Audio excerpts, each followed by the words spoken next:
Cryptic Canticles welcomes you to the Dracula radio play experience.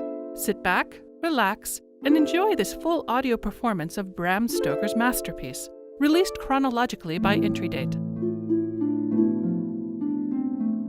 Mina Harker's Journal, 2 October, 10 p.m. Last night I slept, but did not dream. I must have slept soundly, for I was not waked by Jonathan coming to bed, but the sleep has not refreshed me, for today I feel terribly weak and spiritless.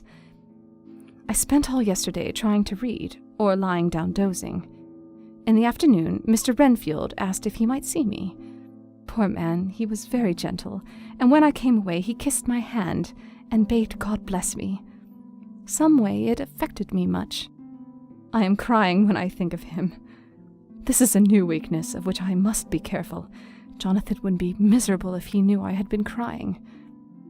He and the others were out till dinner time, and they all came in tired. I did what I could to brighten them up, and I suppose that the effort did me good, for I forgot how tired I was. After dinner they sent me to bed, and all went off to smoke together, as they said, but I knew that they wanted to tell each other of what had occurred to each during the day. I could see from Jonathan's manner that he had something important to communicate. I was not so sleepy as I should have been, so before they went I asked Dr. Seward to give me a little opiate of some kind, as I had not slept well the night before. He very kindly made up a sleeping draught, which he gave to me, telling me that it would do me no harm, as it was very mild. I have taken it, and am waiting for sleep, which still keeps aloof. I hope I have not done wrong, for as sleep begins to flirt with me, a new fear comes, that I may have been foolish in thus depriving myself of the power of waking. I might want it. Oh, here comes sleep. Good night. Jonathan Harker's Journal, 2 October. A long and trying and exciting day.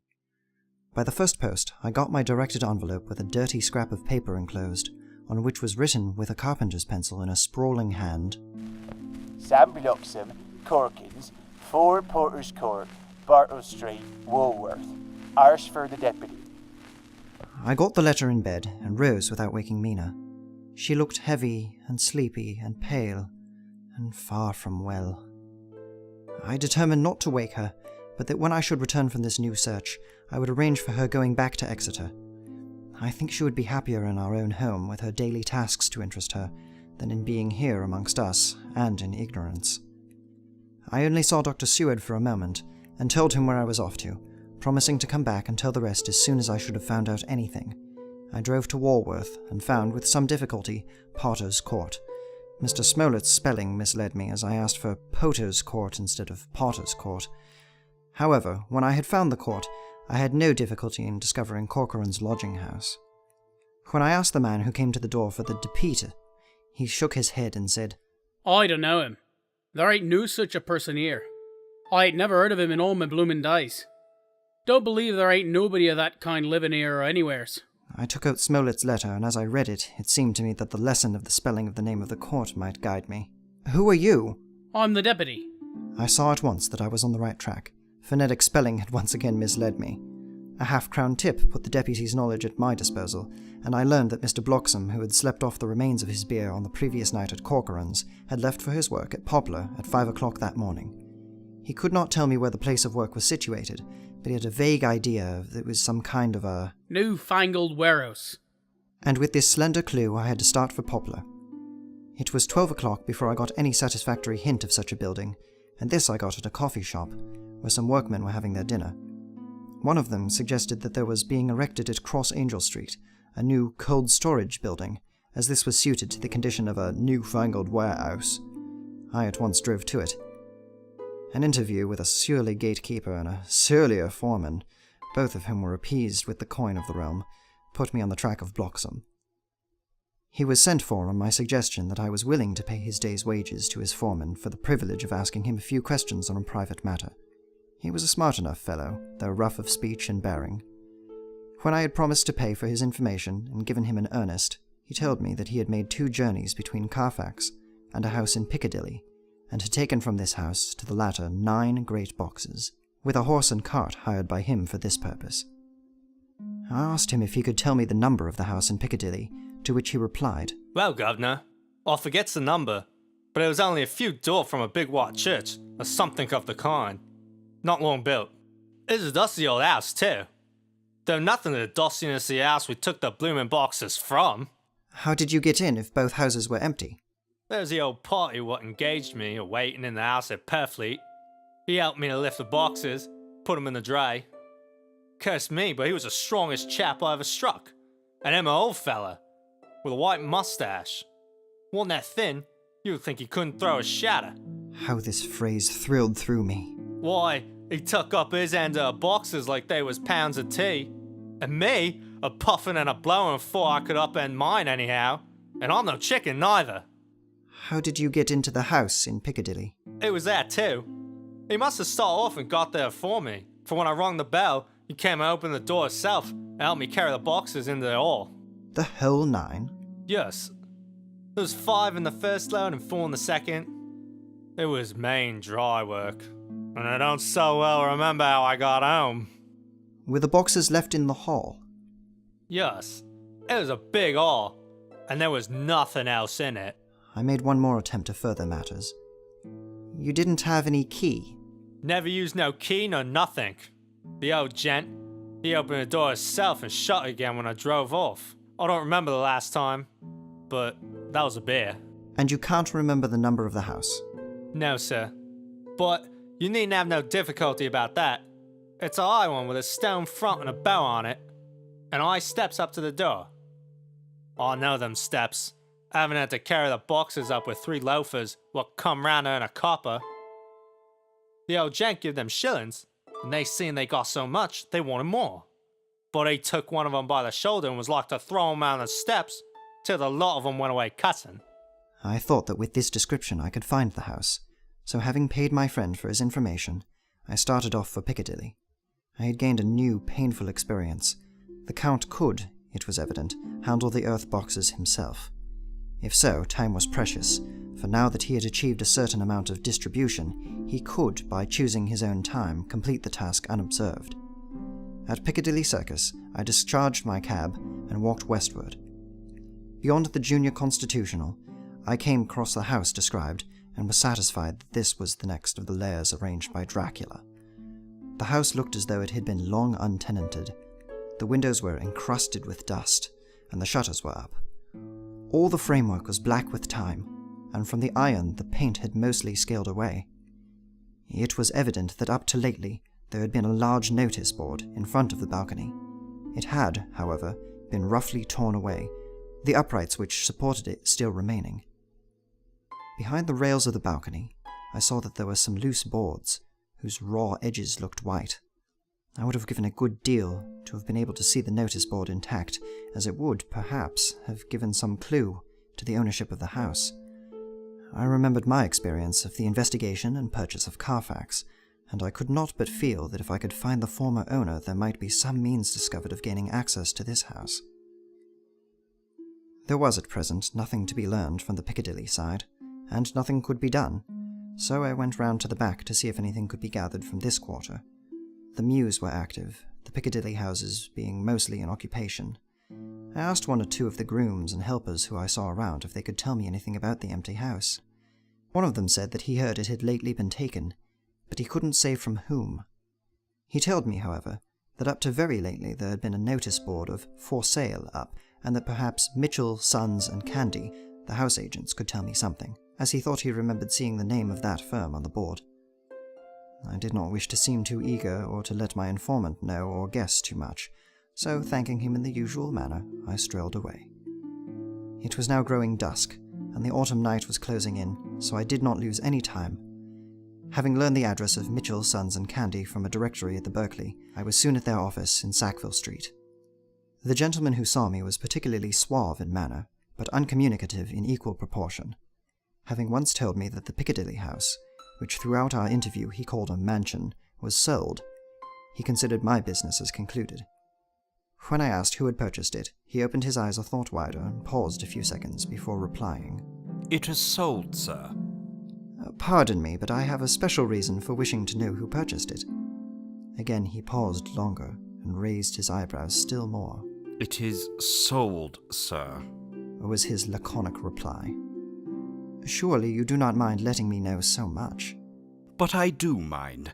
The affairs of their clients are absolutely safe in the hands of Mitchell, Sons and Candy. This was manifestly a prig of the first water, and there was no use arguing with him. I thought I had best meet him on his own ground, so I said, "Your clients, sir, are happy in having so resolute a guardian of their confidence. I am myself a professional man." Here I handed him my card. "In this instance, I am not prompted by curiosity. I act on the part of Lord Godalming, who wishes to know something of the property which was, he understood, lately for sale." These words put a different complexion on affairs.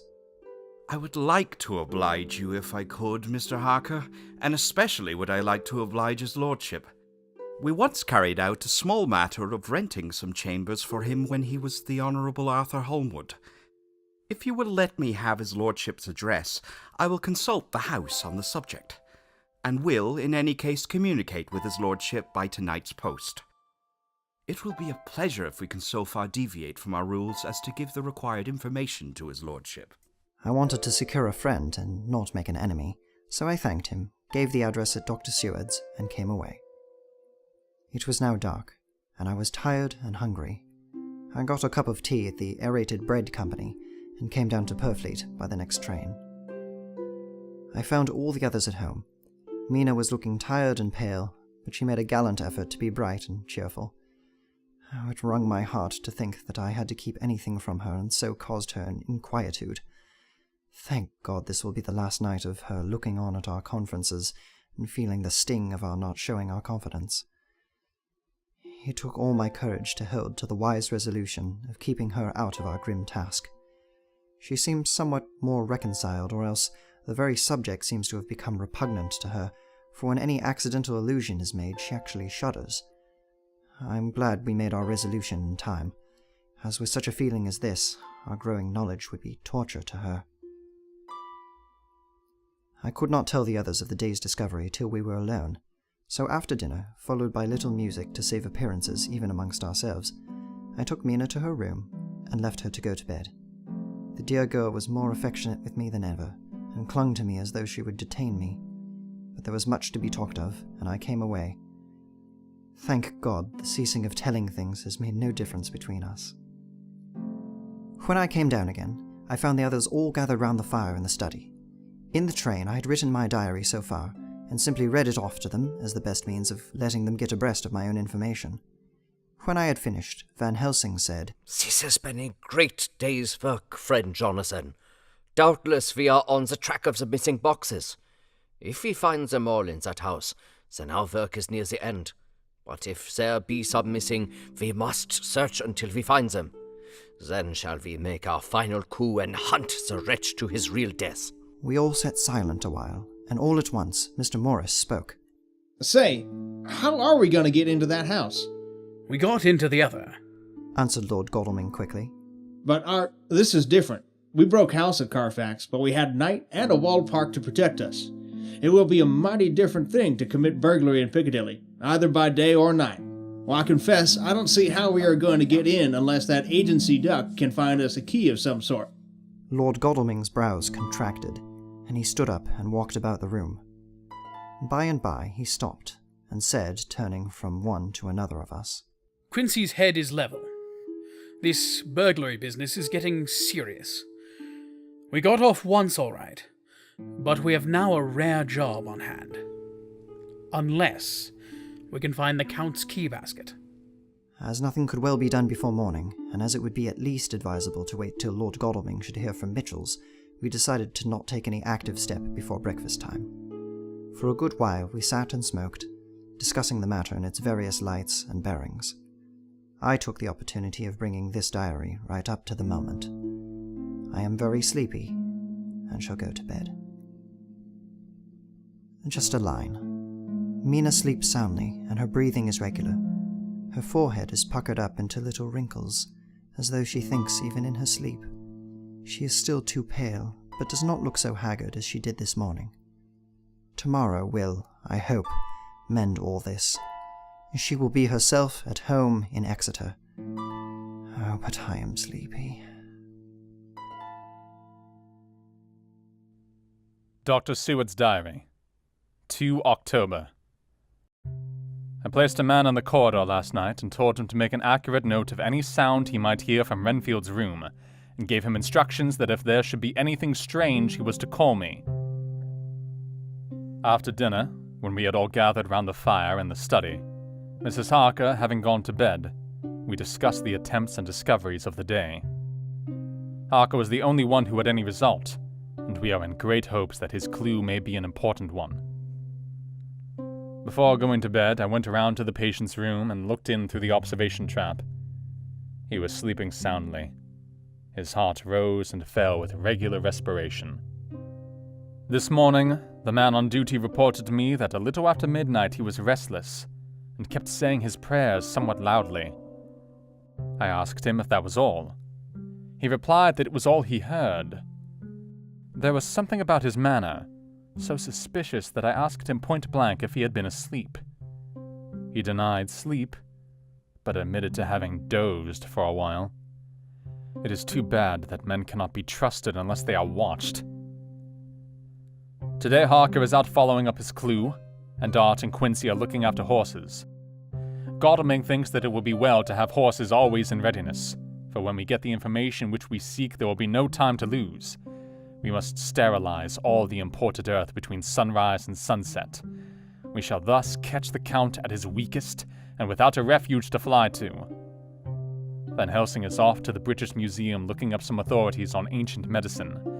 The old physicians took account of things which their followers do not accept, and the professor is searching for witch and demon cures which may be useful to us later. I sometimes think we must all be mad, and that we shall wake to sanity in strait waistcoats. Later. We have met again. We seem at last to be on the track, and our work of tomorrow may be the beginning of the end. I wonder if Renfield's quiet has anything to do with this. His moods have so followed the doings of the Count, that the coming destruction of the monster may be carried to him some subtle way. If we could only get some hint as to what passed in his mind, between the time of my argument with him today and his resumption of fly-catching, it might afford us a valuable clue. He is now seemingly quiet for a spell. Is he... That wild yell seemed to come from his room. The attendant came bursting into my room and told me that Renfield had somehow met with some accident. He had heard him yell, and when he went to him found him lying on his face on the floor, all covered with blood. I must go at once. Letter. Mitchell, Sons and Candy to Lord Godalming. 1 October. My lord, we are at all times only too happy to meet your wishes. We beg, with regard to the desire of your lordship expressed by Mr. Harker on your behalf, to supply the following information concerning the sale and purchase of number 347 Piccadilly. The original vendors are the executors of the late Mr. Archibald Winter Sufeld. The purchaser is a foreign nobleman, Count de Ville, who effected the purchase himself, paying the purchase money in notes, over the counter, if your lordship will pardon us using so vulgar an expression. Beyond this, we know nothing whatever of him. We are, my lord, your lordship's humble servants, Mitchell, Sons and Candy.